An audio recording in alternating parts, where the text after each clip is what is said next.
ஜெய் ஸ்ரீ கிருஷ்ணா. வாருங்கள், உங்கள் எல்லோரையும் நான் என் வைஷ்ணவ சேனலில் வரவேற்கிறேன், அன்புடன் வரவேற்கிறேன். இத்தனை வீடியோவில் நம்ம எல்லாரும் ஆத்மானா என்னது, ஆத்ம ஞானம்னா என்னது, தெய்வீகம்னா என்னது, தர்ம சிந்தனைனா என்னது எல்லாம் நம்ம பேசிக்கொண்டிருந்தோம். ஆனால் சில பேர்கள் பூலோகத்தில் பிறந்து கஷ்டத்துக்கு ஆளாகிறார்கள். சில ஆத்மாக்கள் பூலோகத்தில் பிறந்து சந்தோஷத்திலேயே முதக்கிறார்கள். என்னடா இது, இவனுக்கு கஷ்டமே இல்லை, பிறந்த நாளாக சந்தோஷம்தான். ஏன் நான் கோவிலுக்கு செல்கிறேன், பூஜை செய்கிறேன், பகவானிடம் செல்கிறேன், இருந்தாலும் கஷ்டம் என்னை விட்டு போக விடியவில்லை, விடிவு காலமே வரவில்லை, எப்பொழுது பார்த்தாலும் கஷ்டம்தானா என்று சில பேர் நினைக்கலாம். கோவிலுக்கு போகலாம், விடிவு காலம் வரவில்லை என்று. என்னவென்றால் எல்லாம் பாவ கர்மாக்கள் தான். தாய் தந்தை செய்தாலும் பாவம் செய்யை வந்து நிச்சயமாக தாக்கும். அதனால்தான் அவர்கள் பித்ருஸ்தலத்தில் செய்து யஜ்யங்கள் செய்து தில்வோமம் இது அது எல்லாம் செய்கிறார்கள். அப்படியும் சில பேருக்கு விடிவு காலம் வரவில்லை. என்னவென்றால் ஒன்றுதான் நிஜம், தெய்வ கடாட்சம் இருப்பவர்களுக்கு தெய்வம் எப்படியும் வந்து காப்பாற்றி விடுவார்கள். யாருமே இல்லை என்று நினைத்து கொண்டு இருப்பான், அவனுக்கு திடீரென்று எல்லா வைபவங்களும் வந்துவிடும். தவறான வழியில் சென்று எல்லாத்தையுமே பெற்றவர்களுக்கு சில காலத்தில் எதுவுமே இல்லாத போய்விடும். எல்லாமே தெய்வம்தான், தர்ம காரியங்கள் தெய்வங்கள் தான். இப்பொழுது நீங்கள் பாகவத் புராணம் எடுத்துக்கொண்டால் ஆத்ம ஞானம் என்றால் என்ன? ஆத்மா என்றது உடலை சம்பந்தப்பட்டது தான். ஆனால் உடலில் நிரந்தரமாக இருக்கிறது இல்லை. ஆத்மா என்றால் உடல் என்றது அழியப்படும். ஆத்மாவுக்கு அழிவே கிடையாது. ஆத்மாவுக்கு அழிவென்றதே கிடையாது. அதுக்கு எதுவுமே ஆத்மாவை பாதிக்காது. எப்படி என்றால் இகழ்ந்தாலும் பாதிதை கிடையாது, புகழ்ந்தாலும் பாதிதை கிடையாது. அதுதான் ஆத்மா. உண்மையான ஆத்ம ஞானம் பெற்றவர்களுக்கு டே என்று கூட்டாலும் சிரிப்பார்கள், வரங்களா என்று மரியாதையுடன் கூட்டாலும் சிரிப்பு தான் வரும். ஏனென்றால் இந்த உலகமே ஒரு மாயை தான். இந்த உலகத்தில் ஆத்மாக்கள் பாவத்தை போக்குறதுக்கு தான் ஜனனிக்கிறது. ஒரு ஜனனம் பாதுகாப்பு என்பார்கள். ஒரு தாய் தந்தை தான் ஒரு சேய்க்கு பாதுகாப்பு. ஆம், ஒரு தாய் தந்தை தான் ஒரு சேய்க்கு பாதுகாப்பு. அப்படி இருக்கும்போது சில பேருக்கு தாய் தந்தையே வந்து, நான் எல்லோரையும் சொல்லவில்லை, தன்னறியாமலேயே சில சமயம் தாய் தந்தையே ஏன் இப்படி செய்துவிட்டேன் என் செய்க்கு என்று ஒரு தவறை செய்துட்டு உணர்வு வரும்போது அழுவார்கள். ஏனென்றால் அதை தாய் தந்தையை ஒன்றும் சொல்ல முடியாது. கலியுகம் என்றது கொடூரமான யுகம். இதில் தர்மத்தை கடைபிடிக்கிறது என்றது முள்ளு மீது நடக்கிற மாதிரி, அதர்மம் என்றது தாண்டவமாடி 100,000 ஆக்கர்ஷணங்கள் அதர்மத்துக்கு. ஆனால் நியாய பாதையில் செல்ல வேண்டும் என்றால் மிகவும் கடிதத்திலும் மிகவும் கடினமானதாக ஆக்கிவிடும் இந்த கலியுகம். அப்படி ஒரு கலியுகம். என்னடா இது என்றால் ஆத்மா என்றது உண்மைதான். ஆத்மா ஒரு ஜீவாத்மா என்றதும் உண்மை, பரமாத்மா இருப்பதும் உண்மைதான்.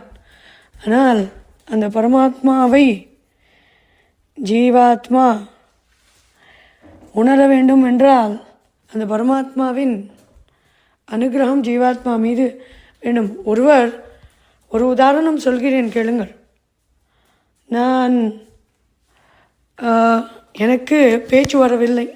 சில காலம் முன் பேச்சு வரும், பேச்சு நின்றுவிடும்.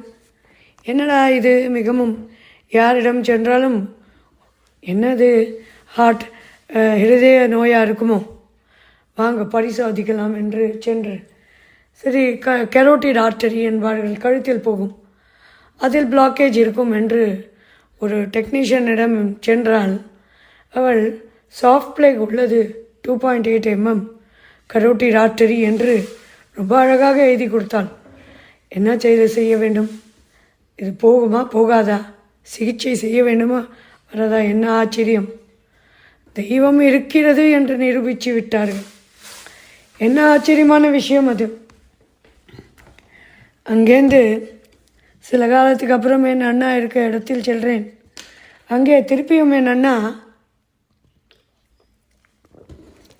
வா இங்கே உனக்கு பரிசோதித்து பார்க்கலாம் என்று பார்த்தால் ஒரு அடையாளம் கூட இல்லை. அது இருந்த அடையாளம் கூட இல்லை.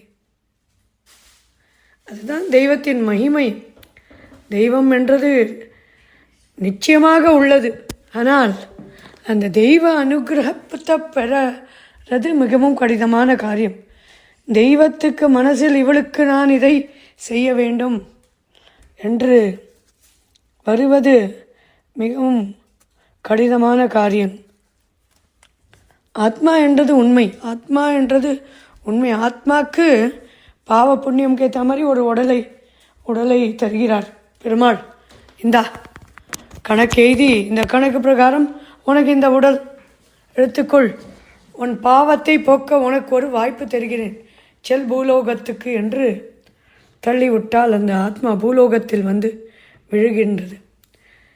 எப்பொழுது நம்மளுக்கு ஒரு ஆத்மாக்கு தெய்வ சிந்தனை எப்போ வரும் என்றால், பாவங்கள் கழிய வேண்டும். அப்போதான் அந்த ஆத்மாவால் சத் விஷயத்தில் ஈடுபட முடியும், தெய்வ சிந்தனையில் ஈடுபட முடியும். ஆத்மா என்றது, ஆத்மாவுக்கு பந்தனை கிடையாது, பந்தனம் கிடையாது, வலி கிடையாது, வலிக்காது, எந்த விதமான பந்தமும் கிடையாது ஆத்மாக்கு, ஆசை கிடையாது ஆத்மாக்கு. அது எல்லாம் ஒன்றுமே அகங்காரம், ஆணவம் எதுவுமே ஆத்மா என்றதுக்கு தெரியாது. குணங்கள் மற்றது ஆத்மா என்றது. ஆத்மா என்றால் ஒரே ஒரு விதத்தில் நீங்கள் ஆத்மாவை சம்பந்தப்படுத்தி பேச முடியும். என்னவென்றால், இப்போது நீங்கள் யூடியூப்பை எடுத்திருந்தால் 100,000 யூடியூபுகள் இருக்கும், எடுப்பார்கள், ஆத்மா என்று எடுப்பார்கள். இது ஆத்மா என்ன பண்ணுவது எல்லாம் எடுப்பார்கள். சில பேர்கள் கருட புராணங்கள் எடுத்து படித்து அதில் போடுவார்கள். எல்லாத்தையும் உண்மை என்று நம்ப முடியாது, ஒருவர் வித்தியாசமாக சொல்லுவார்கள். ஆனால் ஒன்று தெரிந்து கொள்ளுங்கள், ஆத்மா இருப்பது உண்மை. ஆத்மா பந்தித்தது ஒரே ஒரு பந்தம்தான் ஆத்மாவுக்கு, கர்மா என்ற பந்தம். என்ன இது? ஆத்மாவுக்கு வலி அல்லை, ஆத்மாவுக்கு பிறப்பில்லை, ஆத்மாவுக்கு இறப்பில்லை, ஆத்மா என்றதுக்கு வயதில்லை, ஆத்மா என்றதுக்கு அழிவில்லை. இதுதான் உண்மையான பகவத்கீதை படி எடுத்துக்கொள்ள வேண்டும். கிருஷ்ணர் என்ன சொல்லியிருக்கிறார் என்றால் இதுதான் சொல்லியிருக்கிறார். அதாம் ஆத்மா என்றது இந்த ஜனனம் மரணம் என்றது காலச்சக்கரம் தான் ஜனனம் மரணம். எப்படி உனக்கு இந்த ஆசை இருக்கிறதா? போ என்பார்கள் பெருமாள். போ, இன்னும் ஜனனம் எடு, பூலோகத்தில் இரு, ஆசையை தீர்த்துக்கொள். இந்த ஆசை, இந்த வாகனம் வேணுமா, இந்த படிப்பு வேணுமா, இவ்வளோ அந்தஸ்து வேணுமா, போ, உன் ஆசைக்கேற்ற வாழ்க்கையை நான் உனக்கு தருகிறேன். தகிக்கணும். தித்திப்பாக இருந்தாலும் ஒரு அளவுக்கு மேலே தித்திப்பையும் ஏற்றுக்கொள்ள முடியாது. தித்திப்பு யாருக்கு தான் பிடிக்காது? ஒரு மருத்துவத்தில் என்ன சொல்வார்கள் என்றால், அழகாக ஒரு எக்ஸ்ப்ளனேஷன் கொடுப்பார்கள் இந்த மருத்துவ காலேஜில். அழகாக என்ன என்றால், மானிட சதை இருக்கின்றது, அதை நாம் மாம்சம் என்போம். சர்க்கரை பாகில் ஊற வையுங்கள், ஊறி ஒன்றுமில்லாതെ போய்விடும். அந்த பாகே விஷமாக மாறிவிடும். ஒரு அளவுக்கு மீதி எதுவாக இருந்தாலும் அமிர்தமும் விஷமாகிவிடும். அந்த மாதிரி தான் தகட்ட வேண்டும். இந்த உலகத்தில் இருக்க ஆசை, பாசங்கள், செல்வம், செல்வாக்கு, புகழுக்கு யார்தான் அடிமை? யார்தான் அடிமை இல்லை? பணத்துக்கு யார்தான் அடிமை இல்லை? சொகுசுக்கு யார்தான் அடிமை இல்லை? சந்தோஷத்துக்கு யார்தான் அடிமை இல்லை? உண்மையான சந்தோஷம் பகவான் தான். அதனால் ஆத்மா என்றது உண்மைதான். ஏனென்றால் ஒருவன் பூலோகத்தில் பிறந்து கஷ்டப்படுகிறான் என்றால் அது பட்சியாக இருக்கலாம், மானிடனாக இருக்கலாம், யாராக இருந்தாலும் பாவ கர்மாக்கேற்ற கஷ்டங்கள் பட வேண்டும். அதில் தாயோ தந்தையோ மற்றவர்களோ, அதில் நம்ம யாரையும் ஒரு குற்றவாளியாக்க முடியாது. என் தாயால் நான் கஷ்டப்படுகிறேன், என் தந்தை முட்டாள்தனத்தால் நான் கஷ்டப்படுகிறேன், என் தாய்க்கு இப்படி இருந்தால், என் சகோதரனால் நான் கஷ்டப்படுகிறேன், என் சகோதரியால் நான் கஷ்டப்படுகிறேன். இல்லை அப்பா, இல்லை. உன் கர்மாவால் நீ கஷ்டப்படுகிறாய். தர்ம காரியம் செய், போய் உன் கர்மாவை தீர்த்துக்கொள். தர்ம காரியத்தில் ஈடுபடு, புண்ணியத்தை சம்பாதி. கஷ்டம் என்ன என்று நீயே உன் வாயால் கேட்பாள். அதான் பாகவத புராணத்தை எடுத்துக்கொண்டால் அதில் இல்லாத பரிகாரம் என்ன சொல்லுங்கள்? பாகவத புராணத்தில் எல்லாத்துக்கும் பரிகாரம் உள்ளது. எல்லாம் என்ன? வியாதியிலிருந்து, பணம் கஷ்டத்திலிருந்து, தாம்பத்திய சுகத்திலிருந்து, குழந்தைகள் கஷ்டத்திலிருந்து, படிப்பு வேண்டும் என்றவாளுக்கு படிப்பு, எல்லாத்துக்குமே ஒரு நிவாரண பாகவத புராணம்தான். அதே மாதிரி ரிக்வேத மந்திரம் எல்லாரும் சொல்வார்கள். நான் ரிக்வேதத்தை பூர்ண அபியாசம் ஆகிவிட்டது, எல்லாம் தெரியும் என்று. ரிக்வேதம், வேதத்தை எடுத்துக்கொண்டால் வாழ்க்கையின் சாராம்சமே வேதத்தில் உள்ளது. எங்கேயும் போய் அலைய வேண்டாம். ஒரு ஜீவாத்மா பிறப்பில் இருந்து இறப்பில் வரையில் என்ன செய்யும் என்று முன்கூட்டியே அது நிர்ணயிக்கப்பட்டது தான். இந்த உண்மையை யாரும் சொல்ல மாட்டார்கள். எங்கே எடுத்துக்கொண்டாலும் இந்த உண்மையை கூற யாராலையும் முடியாது. இதை மாற்ற முடிகிற ஒரு முன்பே கர்மாக்கள்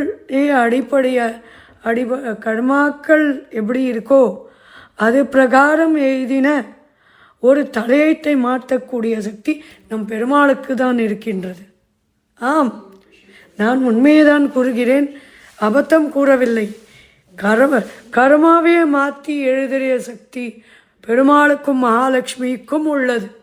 அவர்களால் முடியாதது என்றது, சாத்தியமில்லை என்றது கிடையாது. உலகத்தில் எதையும் சாதிக்கிற சக்தி மகாவிஷ்ணுவுக்கு இருக்கிறது. ஒருவர் வைஷ்ணவ குலத்தில் ஜனனிக்க வேண்டும் என்றால் அதுதான் கடைசி ஜென்மம். வைஷ்ணவ குலத்தில் ஜனனித்தால் கடைசி ஜென்மம்.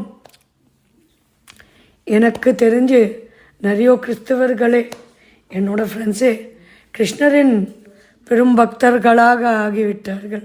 ஏன்னா அப்படி ஒரு அற்புதத்தை நம் பெருமாள் நடத்தியிருக்கிறார். அவரால் முடியாதது என்று கிடையாது.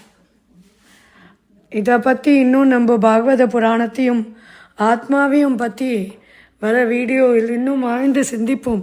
என்ன ஆத்மா என்றது? ஏன் ஒரு ஆத்மா ஜனனிக்கிறது பூமியில்?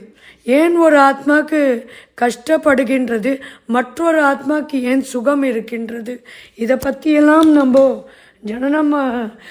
ஜனனம் மரணம் கால சக்கரத்தில் இருந்து ஒரு ஆத்மா விடுபட்டு எப்படி வர முடியும் என்றெல்லாம் நம்ம வர வீடியோவில் பார்ப்போம். எல்லோருக்கும் என் கிருஷ்ணர் அருளால் நன்மைகள் உண்டாகட்டும். ஜெய் ஸ்ரீ கிருஷ்ணா.